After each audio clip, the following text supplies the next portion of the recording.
If you've been thinking about coming to CyberCon 2026, now is the time to act. Early bird registrations for the Australian Cyber Conference are open right now and they close on Monday, the 30th of June. After that, the price does go up. So if you know you're going, there's no reason to wait. For those who haven't been before, CyberCon is Australia's leading cybersecurity conference presented by AISA. And if you're listening to this podcast, it's pretty much made for you. It's where the country's cyber community comes together to learn, connect, and shape what comes next. This year, it's back in Melbourne from the 14th to the 16th of October, 3 days that are well worth putting in the calendar. Get your registration sorted now while the early bird price is still on the table. Head to cyberconference.com.au to register. That's cyberconference.com.au, and we'll see you there.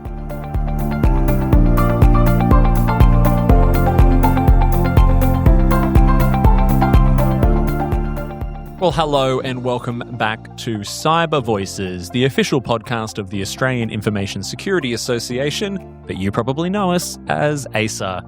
I am your host, David Savva-Willett, and it is my pleasure as always to bring you the diverse voices and thought leadership of the Australian cyber community. And we have been enjoying a lot of that these last couple of weeks on the podcast as I am bringing all of my interviews from BrisSEC. So right now as I record, I am sitting at the Star in Brisbane, in beautiful Queensland, which as a Victorian and a Melbourneite, I enjoy a Melbourneite. I think I made that up. I do enjoy being able to get up to the warmer weather in Queensland as frequently as I can. And sitting across from me today is Nicole Stephensen. Nicole is a strategic risk management professional and is widely recognised for her extensive local and international expertise in privacy program management. She regularly speaks about the interface between organisational risk management, privacy, cybersecurity, ethics, and trust, and is an expert witness on reasonable steps to secure personal information through lifecycle. Nicole is also a fellow of AISA as part of the FAISA program and is a leading member of the International Association of Privacy Professionals, where she has served as Knowledge Net Chair and on its ANZ Advisory Board. She began her career in Canada and has been based in Brisbane, Queensland since 2003, so pretty much a Queenslander. With that amount of time, Nicole, welcome to Cyber Voices. Thank you, David, for having me. It's a delight to be here. It's always fun to sit here and read out your bio directly to you, and so you just get to hear all about how amazing you are. But how are you enjoying BrisSEC? It has been a fantastic conference and a different vibe this year to previous years. I think there's sort of a new energy, and we've kind of moved past the typical topics that we tend to see at cyber conferences, and we're moving into those ones that really affect people and the communities that we serve. I'm seeing a lot more of that vibe here this year, which is great, from my perspective as a privacy professional and thinking often about the community we serve and risks and harms. I do appreciate that vibe. Yeah, and as a first time at BrisSEC, I'm definitely feeling that energy as well. I'm feeling a fabulous community out there on the floor too. We've got about 600 people here today, which is really, really fantastic. Yeah. And I've had the pleasure of getting to meet a few of the speakers today, and what you said about the community focus really resonates. I've had someone in here talk about the practical way in which Queensland can be ready for quantum computing, and the wonderful Atticus de Mello who came in and spoke about the work that they're doing to help people be safer on social media and helping test social media platforms with the cooperation of social media platforms to reduce the amount of scam accounts on their platforms, like real meaningful stuff that people can kind of take away. But how many times have you been to BrisSEC? I've been to the conference several times, both as a delegate or a participant, as well as a speaker. It's always very different when you're behind the scenes as a speaker and being able to watch the room and see what's really lighting people on fire that year. In some years it's been, say critical incidents or security incidents or changes to legislation or the ubiquitous topic of AI is always a big one. But it's different when you're speaking and listening to the kinds of questions that participants really want answers to so that they can do their jobs better. And your session was a panel today, is that right? It was. We were talking about the importance of privacy impact assessments as part of the ability to secure personal information through its life cycle, and how that's a really great tool to have in your cybersecurity or information security toolkit. And within organizations, how it's so important for our privacy and cyber champions to work together to complete those assessments or some other form of risk assessment that captures those essential risks associated with personal information.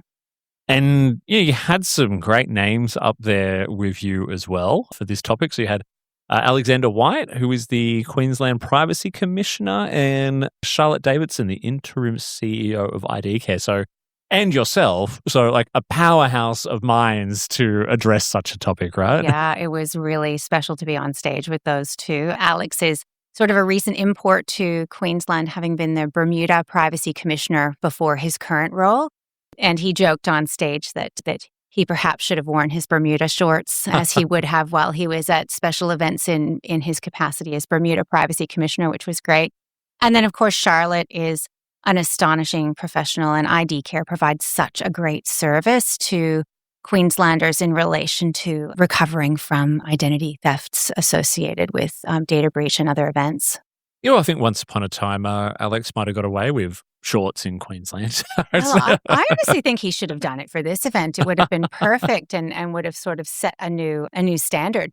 I was literally talking to someone out on the floor before who said to me, like, yeah, Queensland has changed. I mean, Queensland has always had a casual kind of vibe to it. He said once upon a time you probably would have come to BrisSEC and there would have been a lot more shorts and polo shirts. Well, with or without shorts, it was a really relaxed vibe on the panel, which I loved. And I think Belinda should be commended for her moderation, because she just set such a great tone and tenor for today's panel discussion. And we all found it really easy. The rapport was great. And the engagement in the room was wonderful. We ran out of time to answer audience questions, which is always a sign that we've had a good session as a panel.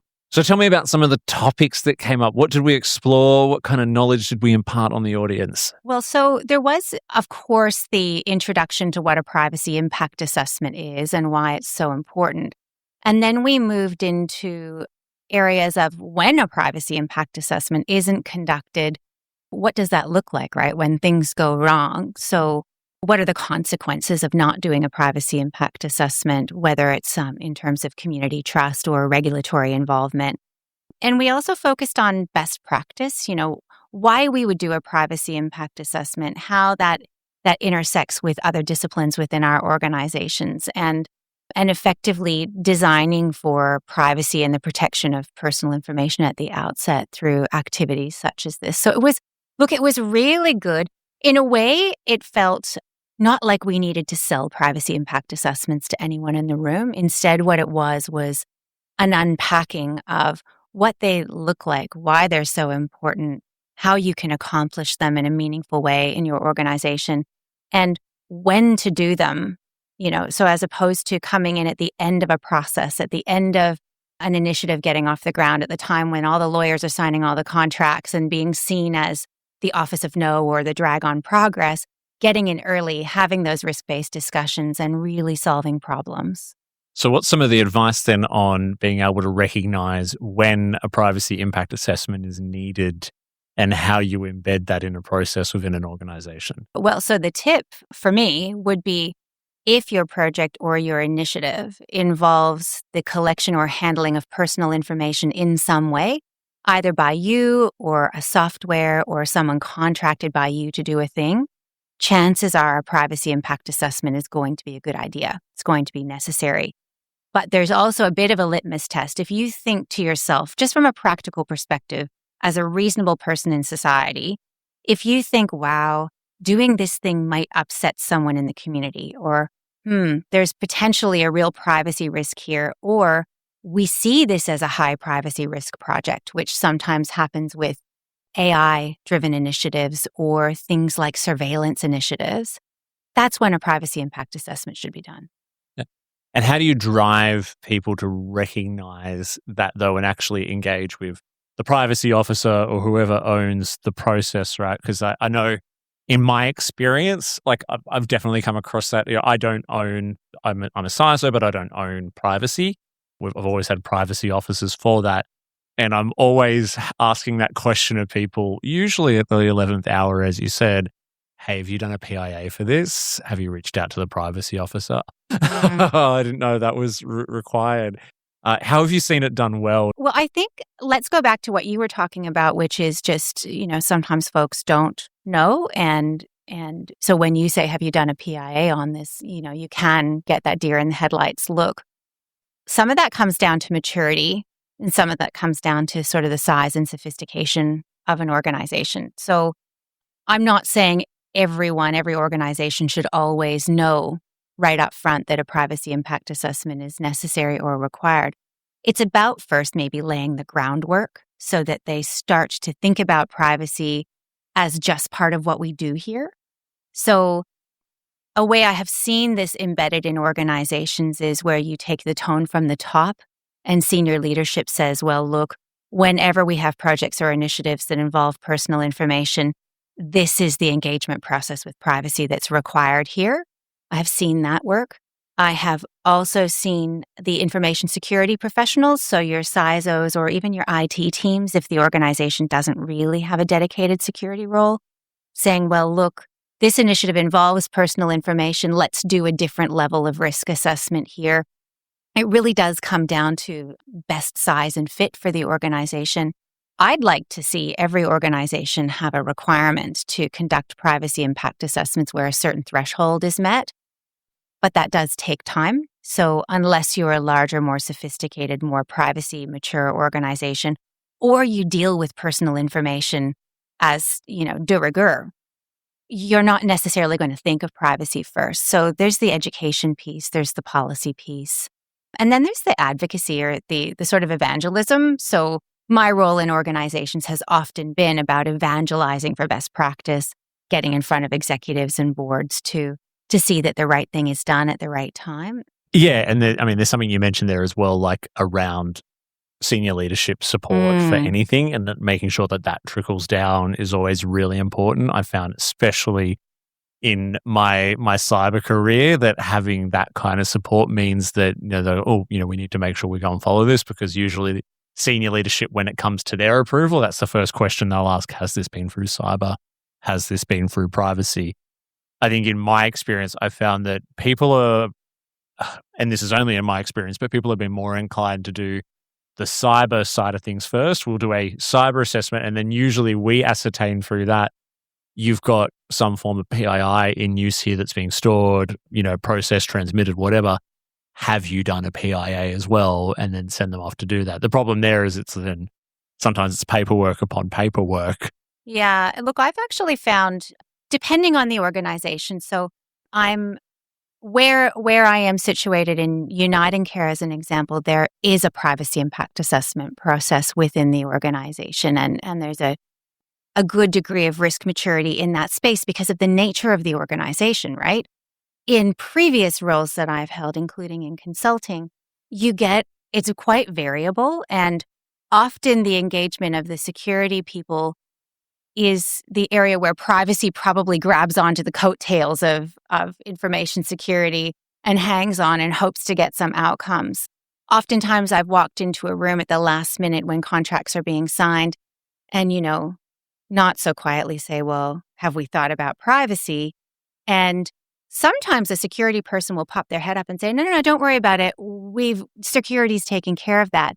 And then a whole discussion needs to be had with executives around, well, privacy and security aren't the same thing. They have different functions, although the nature of the information that they deal with often overlaps. And you have given me a wonderful segue into another question I had in my head when you were talking before, and just with the title of your panel was your thoughts, I guess, on what is that sort of Venn diagram of intersection between privacy, cybersecurity programs, cyber controls, regulation, and so on. Right. Well, oftentimes if we can sort of characterize or define privacy for security professionals as the protection of personal information in accordance with the law, so whichever privacy law applies, and community expectations. So if that becomes our definition for privacy, we then look at security and we think, well, security is not that narrow in its definition. It's not just about personal information. It's about all the information or all the data that's associated with an organization and ensuring that the confidentiality and availability and integrity of that is maintained. So security, then we look at it like the fence that you put around all the data. And privacy, you look at the security role in that as the fence around personal information in particular. So I like to look at it that way in terms of, distilling where privacy fits into the overall information security landscape. But there are requirements in our privacy laws that are specific to information security. So that's also a really good place to go, or a good lens to look through. In our privacy laws, both at the state and federal level, there's a requirement to take reasonable steps to secure personal information through its life cycle. And the reasonable steps are going to depend, right, on the nature of the information and the level of risk associated with the information. And the steps are going to be all the kinds of controls that you're used to deploying in an information security context. In this case, it just relates to personal information. So you would have your technical controls, right? Like your firewalls and your multi-factor authentication and your audit logs, et cetera, et cetera.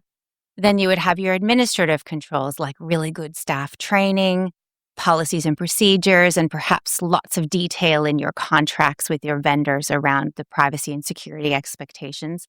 And then you're going to have your physical controls, like your locked doors or key cards for access to premises, secure server rooms, those sorts of things. Yeah, and I mean, you gave me some stuff there that I think I can probably use in my day job, so thank you for Pleasure. that. Glad to help. Let's go back to what it was like during the panel today. Mm-hmm. What kind of questions were you getting? What are people interested in, or what did they want to know more about from you and the others up on stage? Well, one sort of interesting theme I thought was being able to digest in a practical way what the privacy rules are asking of us as security professionals, but also generally in terms of what kinds of things should be considered in a privacy impact assessment. And that line of questioning suggested to me, and I'm certain to the other panelists, that we do still have a bit of a disconnect between our legislation as published and the ability for professionals to digest that and take something away from that. Because like you look at our federal privacy legislation, it's incredibly complex. And for a security professional who's not used to dealing in that legislative space, it's hard to know what the key touch points are or what you should pick up on first. And Alex White, our Queensland Privacy Commissioner, made a really good comment there, which was that it's important for regulators, and it's certainly something his office is doing, to look at ways of engaging with the community as well as the professional community around, I guess, digestible summaries or synopses of what's in the legislation so that people can take that away and do something meaningful with it. Is there ever any conflict you find between what's being said at the state and federal level? There used to be, certainly because Queensland had a different law, or a substantially different law as compared with what we see at the federal level. But there has just been a very big legislative, I guess, reform here in Queensland that has aligned the approach taken to privacy here with the approach taken at the federal level. So although the laws look a little bit different, they're substantially much more similar. And so it means, for example, companies that are bound by the federal legislation, but are doing work for Queensland government, and that work involves personal information, that those companies will be better able to understand what their obligations are and then, achieve those. Yeah, I mean, it wouldn't be the first time that state and federal policies and requirements have been misaligned. Because I know I'm a Victorian, and I know that I've had conversations with privacy colleagues in different jobs and different organizations where they've said, yeah, sometimes the conflict between what is expected at a state and federal level can be massively different. But fantastic to hear that Queensland is trying to align somewhat. Well, I think it was a very deliberate decision of the government to ensure that Queensland's privacy law was for lack of a better term, fit for purpose and consistent with expectations that had been set at the federal level. So what it does is it puts Queensland on a level playing field with the expectations federally and provides then some consistency in terms of community expectations. It's, I think a really good move to be able to deal with a private sector company or an Australian government entity and then come in and deal with a Queensland government entity and understand as a member of the community that they're all required to do substantially the same thing. That as a member of the community gives me a lot of comfort. Yeah, and I like the idea of bringing in that those consumable synopsis of the policies and the laws and how they relate to organizations, individuals, government, whatever that might be, because that always seems to be the clash. I mean, and thank God I know I've got a really great privacy officer where I work at the moment, and she's always a Teams call away, and I'll be like, this is breaking my head. Please explain this conflict to me. I think on that note, though, in your experience, what are some of the biggest, I guess, misconceptions or mistakes that you see people making around how they do privacy impact assessments, how they interpret privacy in terms of what they're doing in their organizations? I think the biggest mistake is not doing one. Yep, fair enough. If you know that you could do one, but you pop it into the too hard basket or the too expensive basket, I think that's a real shame. Privacy impact assessments do not need to be onerous. They do not need to be expensive. Organizations that don't have a whole ton of money to shell out for consultants can do a privacy impact assessment based on the template that's available on the federal regulator's website. And they can do that in-house. So there are opportunities to at least start the process and give it a try, because not knowing where your risks are from the perspective of personal information and how it's managed through its life cycle for a project or an initiative, not knowing where the risks are means that you can't deploy reasonable controls. And if you're not deploying the controls, that's when you run into trouble. That's when it is potentially more likely that a data breach will arise or that some other contravention of the privacy principles will happen, and certainly these contraventions are never intended. But if the community gets wind of that through the media or a complaint gets taken to the regulator, that can cause a lot of damage for organizations and certainly damage to individuals who are harmed as a result. Yeah, and wind up costing the organization so much more in the long run. And obviously the harm to individuals is really, I think, sometimes what gets lost in the conversation sometimes around this is actually about people and their lives and their personal privacy. But, having worked in tech myself for such a long time, once you embed something into production without having gone through all of these checks and balances, it's so hard to unpick it and winds up costing you so much more in the long run. Well, it does. And Alex made a really great comment on the panel today, and I would love to share it with your listeners. It's that if you look at a privacy impact assessment as a tool similar to a GPS or some sort of like online navigation system, you stop seeing it as a can we do this or not kind of question. So it takes privacy out of that kind of yes or no, that sort of binary space, and puts it into a wayfinding space. So the question becomes not, can we do this initiative, but we'd like to do this initiative. How do we get there safely, right? How do we avoid the potholes? How do we avoid the roadblocks? How do we avoid the traffic jams? How do we get from point A to B less expensively? These are all questions that privacy impact assessments can help organizations with, much like your GPS. If you get in the car and you put your destination into the GPS, it's going to help choose a route for you that's free of those pitfalls that you don't want, like the toll roads. And it helps you get to your destination safely. A privacy impact assessment, when viewed that way, becomes a tool for an organization as opposed to a tick box or a hoop to jump through.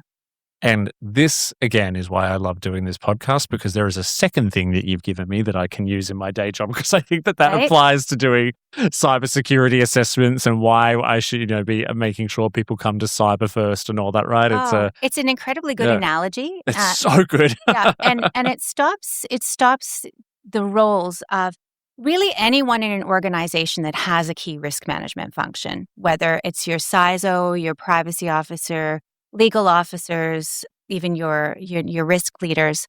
It stops them from being seen as a roadblock or a challenging space, and instead they're seen as helpful.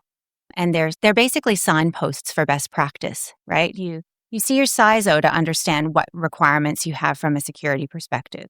You see your privacy officer so you can understand what the risks are and the harms associated with your activity from a personal information perspective. It's all positive. It's all part of good decision making. And I think as soon as we start framing these roles and these tools like privacy impact assessments as positive things, the uptake will be greater. Excellent. And to finish us off for today, I'd love to let you get back out there and enjoy the rest of BrisSEC, as we are in the afternoon session as we record. For anyone who may be listening, who is looking to improve the way that they are managing privacy or doing privacy impact assessments within their organizations, what advice would you have for them? What resources would you direct them to that we can maybe link in the show notes? Well, the one thing that's fabulous about privacy impact assessments is that they're not new, and that the ability to conduct them is getting easier because our regulators, both at the federal and state levels, have made privacy impact assessment toolkits and templates available for free. And so that means if you are part of industry or the Australian government, you can go to the federal regulator and for free understand how to conduct a privacy impact assessment, what the key parts of doing that are. Similarly, at the state level, those resources are all available. They're downloadable. You can use them straight away, and they are quite easy to understand. So if you take that along with some good internal advice, you're much further ahead. Amazing. Well, we'll gather some of those resources and include them in the show notes. Nicole, that was a fantastic conversation. I could probably pick your brain on this for hours, but like I said, I need to let you go, give you back to the BrisSEC Thank you. crowd. Thank you so much for sharing your voice with us today. It was my pleasure anytime.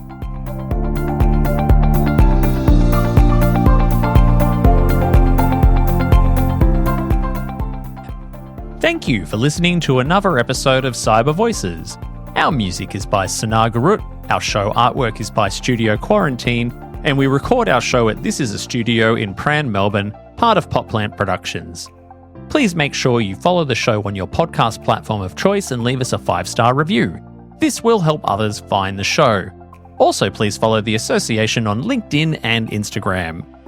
If you want to add your voice to our ever-growing chorus of diverse cyber voices, have questions, feedback, or would like to be a sponsor, you can do so by emailing us at cybervoices@aisa.org.au. That's cybervoices@aisa.org.au. Are you an AISA member? If not, you should consider joining our network of over 12,000 members across Australia. An AISA membership can open doors, build professional networks, create lifetime friendships, and offer exclusive training, events, and other perks. Become a member today by heading to our website at aisa.org.au. That is all for today. I hope you will join us again next time on Cyber Voices.